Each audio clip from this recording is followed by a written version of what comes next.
Welcome to the Sellernomics podcast, sharing valuable tips and information in the Amazon and e-commerce space. Each week, we deliver the best interviews with some of the top Amazon personalities in the industry to help you grow your business. Today's episode is brought to you by GETIDA, the global leader in FBA auditing and reimbursements. And now, here is your host, Rob Stanley. Hey everyone, Rob Stanley here with the Sellernomics podcast.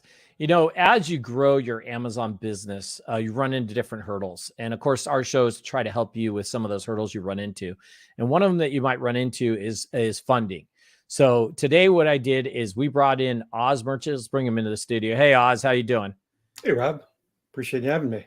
So yeah, for sure. So today we're going to be talking about exploring funding options for your Amazon business. I think this is a huge thing that basically Amazon sellers will run into at some point in their journey of growing their business. And, Oz, just to jump right into this, what are the common funding challenges for Amazon sellers? What have you seen?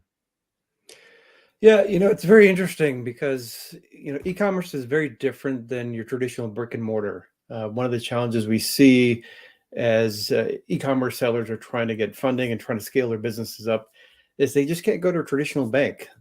Traditional banks are looking at, hard real assets. They're looking historically at data to say, okay, what can we actually underwrite here? Which from an e-commerce standpoint, that just doesn't work. And what they really need is someone that can understand their business model, how they're kind of looking to grow and scale. And really for them, it's about sales and sales performance and how do they grow that business.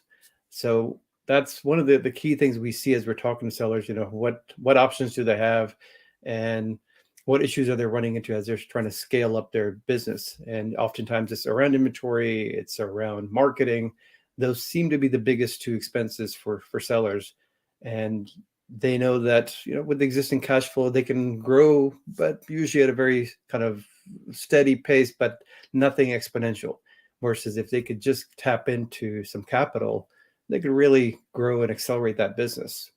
So that's really what we find as we're talking to folks is, okay, they get to a point where they've kind of gotten the kinks kind of figured out in the business. They've gotten some traction and they're really looking to scale. And they understand, okay, if I can get a bit of capital, I can really elevate and take this business to the next level, whether that means launching new SKUs, new products, new variations. It's really about, okay.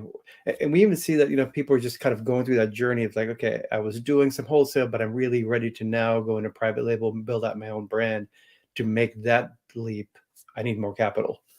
So it's part of that journey and where they're at, and capital really makes that really easier.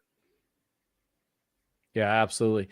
And this may vary this question a little bit, but kind of what have you guys seen as far as when is funding right for a business? Like, have you seen where there's ones that have been in business 6 months and they need funding, or is it kind of a little further down the road, or is there certain dollar points they hit? Kind of what have you guys seen on where is the right time for a Amazon seller to be looking at external funding? So when we talk to different sellers, it really, one of the things we want to advise them, it's, having money too early doesn't really help you, because if you're just at a point where you're still testing out things, you're just kind of burning through capital.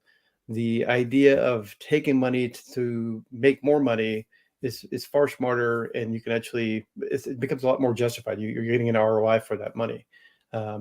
So if you've gotten some of that traction, figured out, okay, this is what's working for us. We've gotten maybe the advertising just right. The unit economics are starting to work.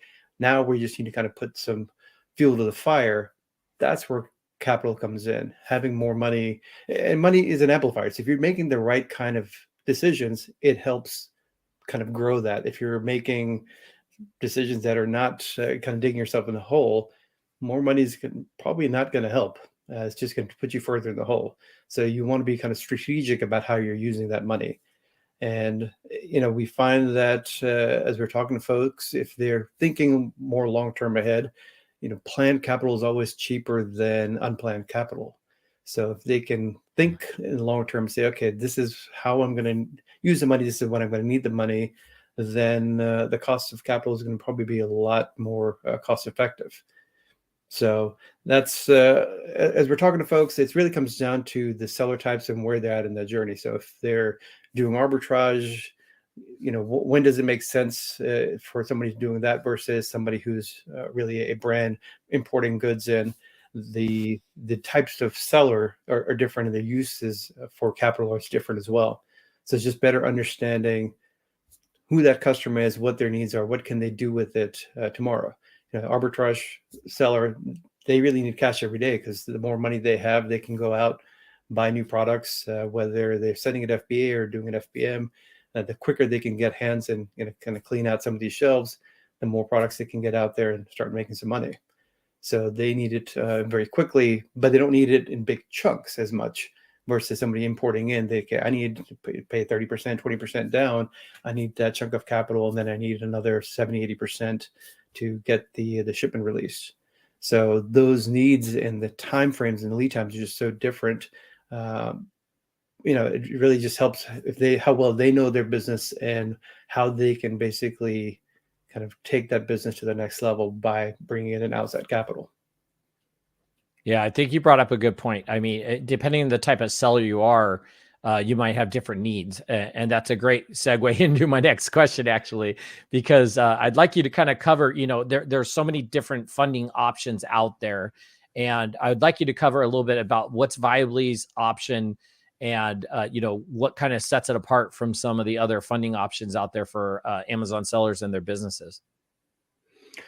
When we're looking at funding, we've really looked at who's the customer base and what are their needs. So we've identified we've got really 4 different types of sellers. There's folks doing arbitrage, folks doing wholesale, becoming authorized resellers. Those are very different types of sellers than consumer packaged goods, CPG customers who are buying raw materials and kind of going through production themselves, and the folks that are importing from overseas. Their needs are very different. Those folks are actually building brands, and they have a lot more cost involved with advertising. They're taking more risk because they're kind of doing the R&D. They're trying to figure out, okay, can I take something, I have this idea, can I make something of it and get it out on the shelves and have people buying this? And that is a very different type of kind of journey than somebody who's like, okay, this is a proven product. It's already established brand. I'm just basically turning around reselling this. So their needs are different, and how they potentially use the capital is different. So when we're looking at kind of growth capital, it's like, okay, how do I take a larger infusion of cash and then turn around, make more money off of that? And usually that's with inventory. Sometimes maybe advertising, because if they're launching new products, they need to probably back that with some more ad spends for at least 30, 60, 90 days to get the sales running for that particular product. So some of that can be used there. But really, it's if you're looking at capital just from running the business, there is some folks that are looking at capital as a operational. I need to just kind of run the basic everyday business, versus I'm going to take this money and I have a strategic plan that I'm going to get this kind of ROI, and it justifies the cost of actually getting the capital. So that from a growth capital makes sense, because you're thinking a little more long-term about this. They can see, okay, if I'm doing $1 million this year, if I make the right kind of decisions, I can really have a strategy and a plan here to go from 1 to 2 million this year. I can keep doubling. And we have a lot of customers that have really just doubled year over year. And it's just amazing to see that, they've not only figured out kind of what the product mix needs to be, but they've strategically used capital to kind of take those next leaps. So we have kind of a growth capital aspect of it. Then we also have cash advance, who, like I said, a lot of arbitrage folks, they just need to have that money quicker. If I can not have to wait 2 weeks to get that payout, if I can get the capital today as I'm selling it, then I can go buy the next thing. If I'm buying stuff from CVS, Walgreens, I can go get it today and go and list it and start just that the cycle moves a lot quicker. So that's kind of the 2 areas we've been focusing on for the initial launch. Yeah, with all these different funding options out there, there's got to be some drawbacks as far as taking funding. That maybe there are certain times it's just not the right time to go look at funding. And we're going to take a quick commercial break, and after that, we're going to talk to Oz about some of these maybe wrong times to be taking funding options, and when is a good time. So right after this commercial break. Today's episode is brought to you by GETIDA, the global leader in FBA auditing and reimbursements. Get $400 in free FBA reimbursements at GETIDA.com/Sellernomics. Yeah, so be sure to head on over to GETIDA.com/Sellernomics, get that $400 in free FBA refunds. Today I'm talking to Oz, merchant of Viably, and we're talking about exploring funding options for your Amazon business. And just before the break, we were talking a little bit about funding, maybe cons, I guess you could say. It's not really cons in the sense of that word, but like negatives, like when is the wrong time for an Amazon seller to be looking at funding, and what is some of the key indicators that maybe this just isn't the right thing for them. Oz, go ahead. It's a good point. As I mentioned earlier, capital doesn't solve all problems. If you don't have a good game plan of how you'll use it, you can get yourself in a hole. And we've seen that before, where people are just trying to really dig themselves out of a hole. If I can just get a little bit more, and sometimes it works. Sometimes it's a strategy that sometimes it pays off. But oftentimes it is just further exacerbating the problem we had, meaning that we've seen folks where everything's looking great, but the cost of their listings is just too high. How much they're spending on ad spend. If they could just optimize their listings, it's become now kind of their leaky bucket. So it's like everything else is looking great, but if they could optimize that, they could actually be in a better cash flow position. And then kind of look again. Okay, does it make sense? Do I need capital? Then am I using it the right way, or am I just using capital to solve this problem which I'm not solving the right way? Is it a listing optimization problem, or is it being undercapitalized problem? So it's really identifying kind of where the real problems in your business are, and looking at it holistically. That's one of the things as we're talking to sellers is, okay, Amazon is one channel, but there are other expenses in your overall business, whether it's VAs, whether it's 3PL costs, and kind of factor all the whole overall business and understand, where is the right kind of leverage you need to be pulling on to make sure that the business is optimized. And in the early days, it's really just, okay, if I can get capital to get to the next milestone, that's great. But at some point, you need to start looking, okay, how do I keep optimizing this? And through the journey of the seller, it also makes a difference when we've got folks that are they've started up, they're moving from 5 to 6 figures, to other folks that, okay, they're planning for an exit next year or the year after. So the way they're thinking about their business is very different, and how they potentially use the capital is going to be very different. So it's part of really understanding of what are their outcomes for the overall business, and where are they in that kind of seller journey. And we also see that there's other sellers that, really we found there's new sellers that are working with mentoring consultants, or getting a lot of good advice on how they're running the business. And then there's serial kind of entrepreneurs where they've had some nice exits, and they're just trying to do everything quicker and faster. And they know that, I need capital to do this at scale. And they're really just, they understand kind of all of it's, the whole ecosystem is kind of a partnership. They're understanding that, the suppliers is about a partnership. The banking and funding needs is a partnership. And once they get that, it's like, okay, now we can really, partner with you, help grow. And there's not the education piece that's needed, because they get it and they just want to really take it and have an exit for bigger and quicker. So yeah, it's really understanding kind of each of the sellers being different, and understanding where they're at and when does capital help them. And one of the things we kind of help them with is just cash flow management and forecasting, so that it's no longer kind of guesswork, but it's really data-driven decisions.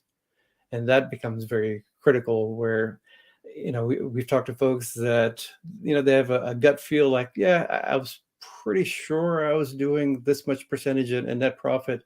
But now when they actually see the data, it's like, okay, now I kind of have this kind of external justification to kind of back that gut feel up. So that's always great to see is, okay, now the data-driven decisions, they're sound.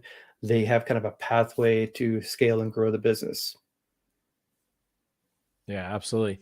One of the things I want to ask is, as these Amazon sellers are looking at possibly doing some funding options and stuff like that, is there anything they can be doing to kind of prepare, like getting the books ready or working with somebody to get the books ready? Like, I'm sure you guys have kind of a little checklist or something that you kind of go through.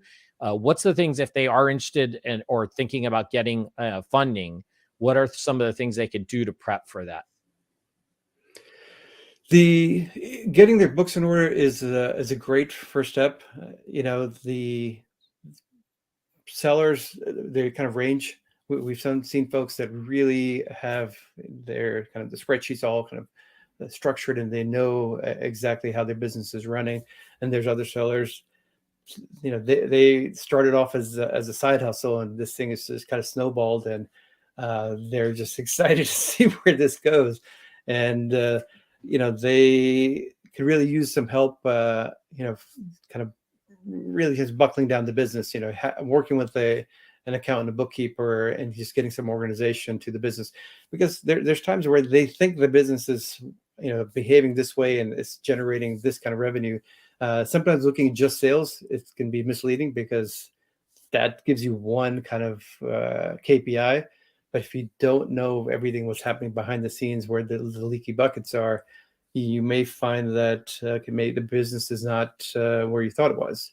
Especially, if you're thinking about it exiting a couple of years out, or 18, 12 months or 24 months out, you want to make sure you get ahead of that and say, okay, do I have everything in order, so that I'm, what I have in my mind as to what's the potential valuation of the company and where it ends up being, there's alignment there. So same thing with funding. It's the more organized you are with kind of understanding your business, the better that alignment is. Okay, if I'm need 50K in kind of capital, what's the likelihood of me getting it? If I have kind of my books in order, I know kind of how my business is looking. I know what kind of debt I have outstanding versus what I'm running off of the cash flow.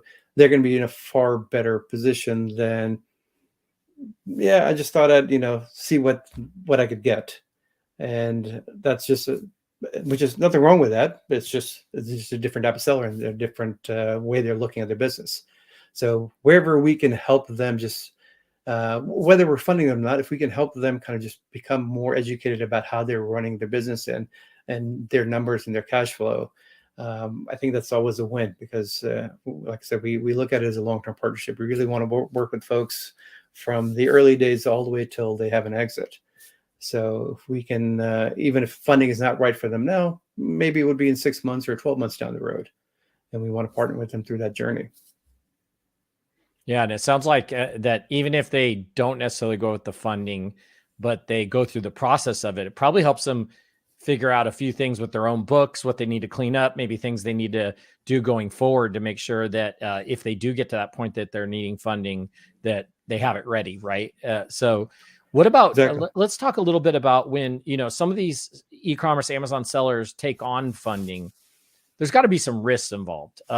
Could you maybe just go over a little bit of, what risk should Amazon sellers be aware of, or even e-commerce sellers, when taking on external funding? The risk can vary. It depends on, if you understand kind of where your business is at. We've talked to folks where they didn't realize they've taken some funding prior to, and they had liens against the business, and they didn't know that they had a lien against the business. So being on top of that and finding out, okay, what's the health of my business? A lot of times sellers don't know there's actually such a thing as a business credit score, that you can actually go check, what's the perception of your business from a financial standpoint, becoming aware of that. and cleaning up if there's, if basically the loans were paid off and you still have a lien against the business, you can ask to have those removed. So being on top of kind of your business and saying, okay, is this in a good, healthy state, is always a good spot. As far as taking other risk, is really just about how you're going to use the capital. The real risk is just not having a good strategy in place, and you're taking capital to solve the wrong kind of problems. So it's more about how they're running the business. If it's, like I said, if it's feeding back into just everyday operational, if the cash flow of the business is not helping you there, meaning is it, are you selling the right kind of products at the right prices, making the right kind of margins, understanding that and saying, okay, there's the unit economics of business makes sense and it's a healthy business, then capital makes sense. If you're using capital to kind of not address the real problems, you're getting into additional risk with kind of the longevity of your business or potential downfall. So, and just staying aware of, having a game plan as to, what is the outcome. For a lot of folks, it is a potential acquisition, and how is the steps you're taking now, is it the right kind of steps? Sometimes people are taking out too much money, they're paying themselves too much. Other times they're not aware of it, they could be taking out more. They could actually have a little bit better lifestyle in that journey. It's just becoming aware of knowing your numbers well enough to say what's possible, what's not. Yeah, absolutely. And one thing I want to talk about a little bit also is what's your kind of take on where kind of the funding options are going for Amazon businesses? We're seeing lots of funding companies, including you guys, out in the market. Kind of where do we see things going for Amazon sellers to be able to get funding? And is it getting better? I mean, interest rates are up pretty high right now. Where do you kind of see this going, let's say in the next year or two? Yeah, that's a good point. So yeah, this year, cost of capital has certainly gone up quite a bit. People, if they had money from last year, I think they should consider themselves lucky, because it was kind of in a really good spot last year. As you go into this year, it's just across the board, cost of capital has gotten much higher. And the way, when they're looking at kind of their business and how much money they need, and what do they do with that, is they need to think a longer term, because if they're looking at exits this year, that too is a potential concern, where, okay, maybe the multiples are not the same as they were in previous years.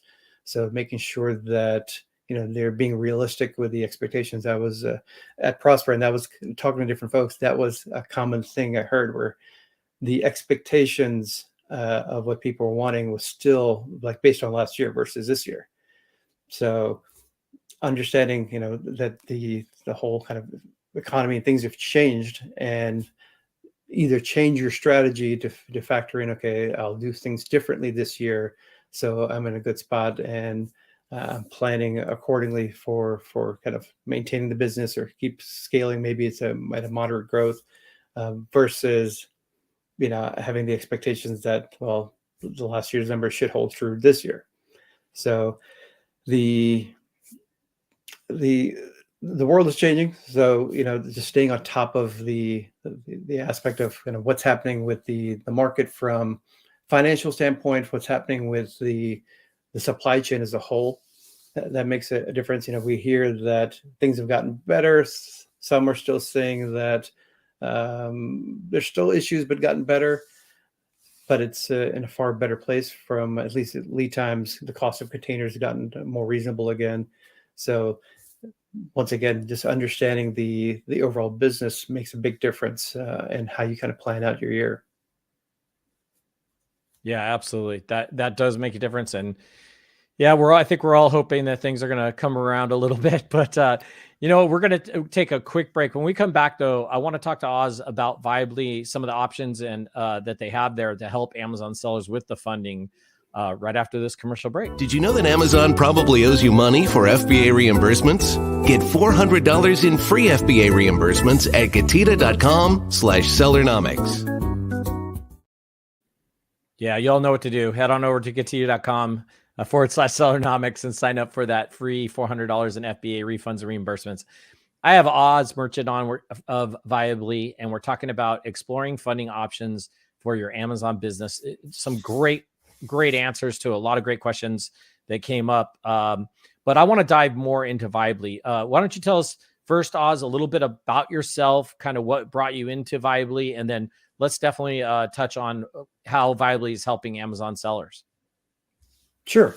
So Viably is spawned from a team that is actually, we've all worked together for the last 10 years. We were at a previous company. We actually had a very nice exit. We sold the company for $350 million. Everybody took some time off. And then Duran Gordon, the CEO, kind of reached out to everybody and said, hey, let's get the band back together. And let's go solve one of the things we always found as a challenge, which is always, as you're starting up, is a capital need. How do you get access to capital when you're newer or the traditional banks don't understand how to kind of underwrite something like that? So we found that, e-commerce was very much in that same situation. Before we were kind of in a SaaS space, in a cloud software company, which traditional banks also don't know how to underwrite. And moving into e-commerce, same type of issue. So it kind of felt right to go solve this problem for sellers. So that's what kind of brought us together. About 25 of us came back together and launched Viably. And we built out we've done it in a couple of layers. So actually we built out a banking platform first, then a funding platform, and now a kind of full software cash flow management and forecasting module, so that it helps sellers really make those data-driven decisions and say, okay, if I want to go launch another 2 SKUs, okay, what's the impact on my cash flow? Can I do this? Can I do it with my existing cash flow? Or do I need additional funding? Or maybe I'm underestimating. Maybe it's actually 5 SKUs I can go launch, or 5, 2 new SKUs and 3 new variations. So having that data, because we're connecting everything to your Amazon Seller Central account, to your bank's credit cards, we're having all that data real time, and gives you, instead of trying to manage this across all these different spreadsheets, you have it real time, and you can kind of run those scenarios and say, okay, this is what's possible. This is what I can execute based on my existing cash flows versus this is where I would need, and which month specifically I would need funding to basically, avoid any dips in my cash flow. Yeah, absolutely. And maybe just to explain to everybody a little bit, like, what sets Viably apart from like a traditional bank loan? What kind of process either is different, or what kind of options you guys have that maybe a bank doesn't have? Correct. So, as I mentioned earlier, banks are looking backwards. We really look forward, meaning that, we look at maybe like the last 6 months of historical data, but it's really about store performance. What's your future sales? And that's really what we're, from an underwriting standpoint, we're looking at, okay, how healthy is the business? Is it trending upwards? Are the sales there? And that's what we focus on, rather than looking backwards and saying, okay, well, do you have any assets? How were you doing a couple of years ago? Getting the personal guarantees. We don't mess with any of that. It's just look at the store health, and are you trending up? We're essentially giving you funding. We're underwriting kind of your future sales. What's the likelihood that you can settle that back with Viably as those sales materialize? So if everything's trending in the right direction, should be no problem at all. So that's very different. And traditional banks they don't have a model for that. So coming from the tech space, we know how to kind of underwrite differently, because having been in the software space of SaaS, where it's just underwritten differently there as well, we knew that, okay, we can look at a business quite different. So that's kind of been our approach, and then really focusing on helping the sellers make the right decisions at the right times. Yeah, absolutely. And Oz, if people are interested in finding out more information about maybe how you guys could help their Amazon business, how do they reach out to you? Plug the website so everybody knows where to go. Sure. It's runviably.com, runviably.com. And, social media, you'll find us on anything from Instagram, LinkedIn, Twitter. It's all Run Viably. That's the handle. And, we'd love to, with Viably, it's all right through the platform. So you basically go sign up, connect your accounts, and you get an offer. and it's up to you. If it makes sense for your business to take it, great. If not, you still have access to the whole cash flow management tool. Yeah, absolutely. So those that are watching us on YouTube, I'll have a link down in the description that you can click on to go check out Run Viably. And those that are listening, it's runviably.com, or you can email Oz at oz.merchant@runviably.com. Go check them out. At some point, every seller is going to need some funding. Even if you think right now is maybe not the right time, go talk to them just in case. At least if anything, you'll know what you need to do to prep to be able to get a funding down the road. So head on over to runviably.com. Oz, great having you on the show. Incredible information. I'm sure a lot of people are going to be able to take advantage of this and reach out to you guys to get some more information if funding from Viably is the right option for them. Awesome. Thanks again, Rob. Appreciate you having me on. You got it. Be sure to hear the next episode when we come up next. Thanks for joining us this week on the Sellernomics podcast. Special thanks to our sponsor, GETIDA. Did you know that Amazon probably owes you money for FBA reimbursements? Get $400 in free FBA reimbursements at GETIDA.com/Sellernomics. Be sure to join us again next week for more great tips on how to grow your business. And thanks again for listening.